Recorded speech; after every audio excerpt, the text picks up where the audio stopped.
Operation সিঁদুর cinema ঘোষণা করে ক্ষমা চাইলেন এই পরিচালক। কাশ্মীরের পেহেলগাম হামলায় জেরে ভারত এবং পাকিস্তান এই দুই প্রতিবেশী দেশের চলছিল তীব্র উত্তেজনা। এরপর গত বুধবার পাকিস্তান হামলা চালিয়ে একরকম যুদ্ধ চড়ায় এই ভারত, যার নাম দেওয়া হয় অপারেশন সিঁদুর। আর সেই ঘটনার প্রেক্ষিতে বলিউড পেয়ে যায় এক নতুন সিনেমার প্লট। ঘোষণা করা হয় অপারেশন সিঁদুর নামে নতুন এক সিনেমার। কিন্তু এই নিয়ে সিনেমার নাম ঘোষণা হতেই নেটিজেনদের তোপের মুখে পড়েন ছবির নাম, পোস্টার ঠিক করে রাখা দুই পরিচালক। শুধু তাই নয়, পরিচালকের এমন কর্মকাণ্ডে বলিউড ফিল্ম ইন্ডাস্ট্রিকে সরাসরি নির্লজ্জ বলে আখ্যায়িত করা হয়। যুদ্ধক্ষেত্রকে পুঁজি করে সিনেমা ইন্ডাস্ট্রিতে ব্যবসা সফল করা বলিউডের কাছে নতুন কিছু নয়। পাকিস্তানের উপর প্রত্যাখ্যাতের কাহিনী পর্দায় ফুটিয়ে তুলতে যেন সর্বদা উদ্গ্রীব থাকে পাশের দেশের এই সিনেমা ইন্ডাস্ট্রি।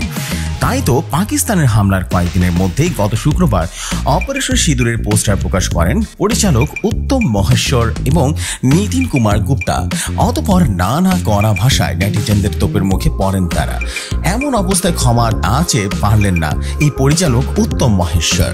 এক বিবৃতিতে উত্তমের পক্ষ থেকে জানানো হয়, এই ছবি বানানোর পেছনে তাদের উদ্দেশ্য শুধু সামাজিক বার্তা দেয়া, কোনোভাবে এটি খ্যাতি বা বাণিজ্যের জন্য নয়। সামাজিক মাধ্যমে দেওয়া পরিচালকের কথায় আমরা দেশপ্রেম থেকে অনুপ্রাণিত হয়ে এই উদ্যোগ নিয়েছি। এখনকার উত্তেজনার সঙ্গে সিনেমা প্রচার বা মুনাফার কোনো সম্পর্ক নেই। তারই প্রেক্ষিতে ক্ষমা চাইলেন পরিচালক। নিজের বিবৃতিতে মহেশ্বর বলেন, সম্প্রতি আমাদের ভারতীয় সশস্ত্র বাহিনীর বীরত্বপূর্ণ অভিযানের প্রেক্ষিতে অনুপ্রাণিত হয়ে অপারেশন সিঁদুর নামের এই সিনেমাটি ঘোষণা করেছিলাম। কারণ অনুভূতিতে আঘাত দেওয়ার কোনো উদ্দেশ্য আমার ছিল না। এজন্যই আমি আন্তরিকভাবে দুঃখ প্রকাশ করছি। তিনি আরও বলেন, একজন চলচ্চিত্র নির্মাতা হিসেবে আমাদের সেনাবাহিনীর সাহস, আত্মত্যাগ এবং নেতৃত্ব আমাদের নাড়া দিয়েছে।